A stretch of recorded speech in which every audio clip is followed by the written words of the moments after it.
کھڑے ہو جاؤ۔ رحمت والے نبی صلی اللہ تعالی علیہ وسلم دنیا سے پردہ فرما گئے۔ سوموار کے دن آپ کا انتقال ہوا، آپ نے پردہ فرمایا۔ بدھ کے دن سیدہ عائشہ کے حجرے میں آپ کی تدفین ہوئی۔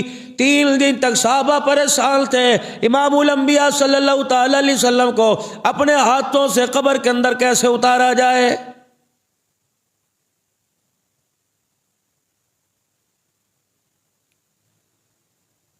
جل کے پسینے کے قطرے کو اللہ جل شانہ نے مشک عنبر سے اعلیٰ بنایا، جل کے وجود کا سایہ نہیں، جل کے چہرے کو دیکھنے پر پروردگار عالم نے ایمان کی حالت میں صحابیت کا درجہ عطا فرمایا۔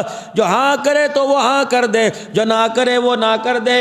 اتنی عظیم ہستی ہے، اللہ اکبر۔ سیدنا صدیق اکبر سے لے کر تمام صحابہ تک پریشان ہے، اس وجود کے اوپر مٹی کیسے ڈال دی جائے۔